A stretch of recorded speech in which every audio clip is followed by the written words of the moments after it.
What is a newborn hearing screening and why is it important? I'm going to talk about that in today's video. My name is Emily. I received a refer status on my newborn hearing screening almost 30 years ago. I hope you stick around to the end of this video because if you do, I'm going to share a little bit more about my story. As a person with hearing loss, and I was fitted at the age of 4 months old, I am excited to talk about this topic in today's video. Newborn hearing screening changed my life. So what is it? Newborn hearing screening is a simple test. It can be done in just a few minutes, 24 hours after a baby is born to detect hearing loss. There are two types of newborn hearing screening, an AABR, which stands for an automated auditory brainstem response, or an OAE.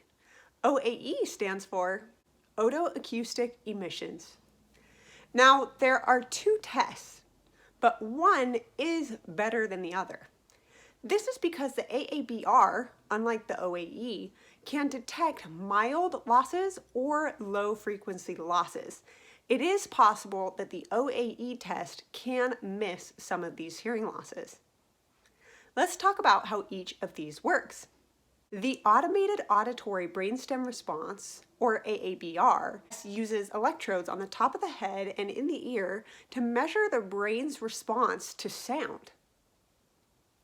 This is why this particular test is better at catching potential mild hearing losses or low frequency losses. The OAE test, or the otoacoustic emissions test, is simply an electrode into the ear, and it just measures how the ear takes in sound. Now, my hearing loss is sensory neural, which means my ear is fine, but there's a problem with my auditory nerve from my ear to my brain. So it is possible that the OAE would not detect certain parts of my hearing loss because it's sensory neural, but the AABR would. So if your baby is undergoing a newborn hearing screening, be sure to ask, is this an AABR test or is this an OAE test? If it is an OAE test, I highly recommend visiting an audiologist and having the AABR test or a hearing screening done to properly see if your child has a hearing loss. Hospitals in the US should offer this newborn hearing screening within 24 hours of the baby's birth. Newborn hearing screening is critical because it will inform parents as to whether or not their child is hard of hearing. Now, what are the results of this test? You will either get a refer or a pass. The reason it's not pass or fail is because refer is not failure. Refer is, we didn't get the results that we expect to confidently say it looks like there's no hearing loss, but we need a follow-up test.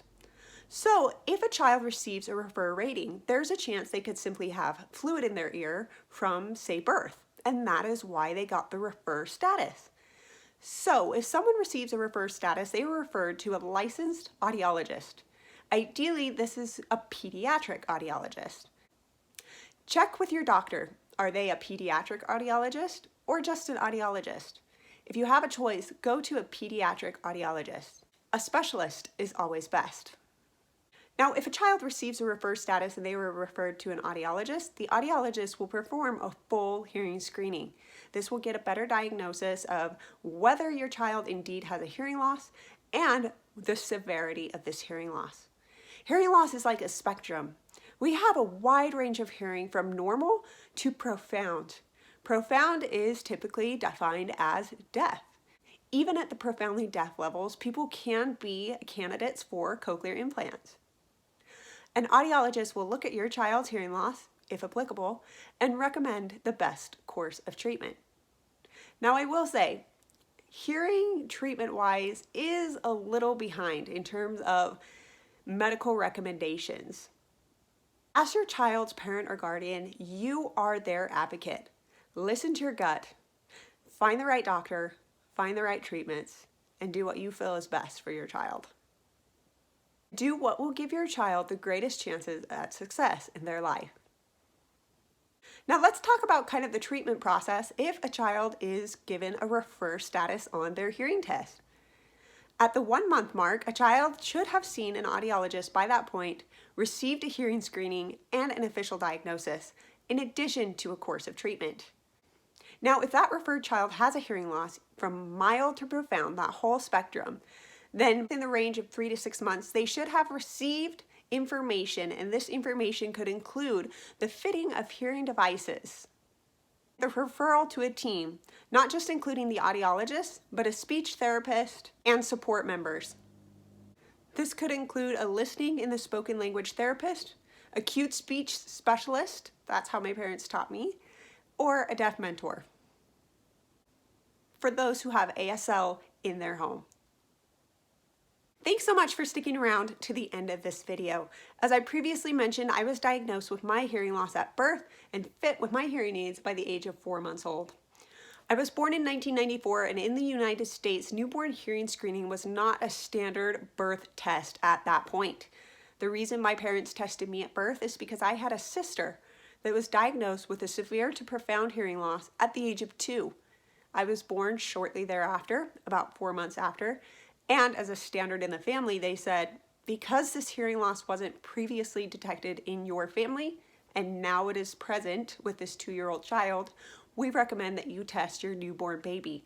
So they tested me.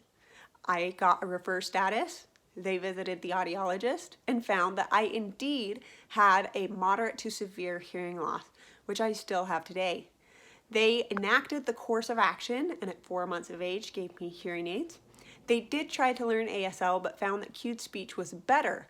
It is a tool of speech that visually shows the phonemes of speech. It helped me learn how to lip read and form my words properly. It is absolutely incredible.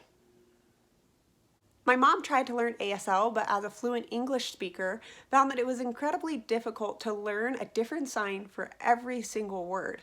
She was overwhelmed with 3 children now, and found that ASL wasn't going to help me learn how to speak well because it is sign-based. She really wanted me to speak well, and that is why she chose to fit me with hearing aids, help me meet with a speech therapist and do the homework diligently, and use cued speech relentlessly. Because of this, I had access to language and sound. My brain was able to develop normally and properly. It was able to lift those sound muscles, create those connections, and develop my skills to speak. I am so grateful for her efforts and my dad's efforts as well. My parents put me on a path that enables me to communicate with almost everyone I meet that speaks English. Because my sister and I were the only hard of hearing people in our family, it would have been really difficult to teach everyone ASL. And quite frankly, I don't think everyone would have been willing to. But because they took the path of teaching us their native language, spoken English, it is amazing. I'm able to speak with so many people. And not just speak, but write well and read well. So an early hearing diagnosis is absolutely critical because it helps develop those pathways in the brain. So if you're a hearing parent and you have a hard of hearing child, or you receive a refer status on your test, I want you to realize that if your child has a hearing loss, depending on the degree of their loss, I'm going to use my loss as an example, a moderate to severe hearing loss. If your child has a loss similar to me, without hearing devices, without proper intervention, they cannot hear your voice. They cannot hear their name. They cannot hear you say, "I love you." They are isolated in silence unless you do something about it. You are their advocate. You are their parent. You are their guardian. And you can make these choices now for them that will change their life forever and enable them to speak with those around them. Please realize that the work that you do now, that you put in now, will set a foundation for the rest of their lives. My sister was diagnosed with her hearing loss at the age of 2. My mom worked and toiled and just put in all the work to help my sister be mainstreamed for kindergarten by the age of 5. Now, because I was fit with hearing aids straight from birth, I was ahead of my sister in terms of learning, understanding, and sound and language acquisition by a long shot. It made such a difference that we were invited to testify on Capitol Hill and participated in the ratification and adoption of the 2003 Newborn Hearing Screening Bill. Believe it or not, we sat in front of this Congress Health Committee and we testified that my sister had to work a lot harder to acquire speech. My mom had to work a lot harder. That was her full-time job. We were in a situation where my dad was able to work, my mom was able to be home with us full-time and work on my sister's language full-time, and that's what made the difference. Not every parent has this opportunity. And so be sure to test your child's hearing loss early, because if you catch it early, you can intervene early, and it's a lot easier to help a child learn and acquire speech and sound and language abilities early on, like I was, compared to my sister, who was diagnosed late. So because of newborn hearing screening, if your child has a hearing loss, it can be detected early, as soon as 24 hours after birth. This is incredible. The sooner it's diagnosed and addressed, the better. If you have any questions for me, please let me know in the comments below. Thanks so much for watching this video. Now, here's a teaser for an upcoming video. I have since grown up with hearing loss. I have found my amazing husband, Joel, and last year I had a baby boy named Cole. And surprisingly enough, Cole does not have hearing loss, but we did have a newborn hearing screening done on him 24 hours after birth. And so I'm going to share that video and share some of my thoughts. Again, thanks so much for watching. If you haven't already, please like this video and subscribe to my channel. I look forward to making more great hearing loss related content for you. Have a great day. Bye.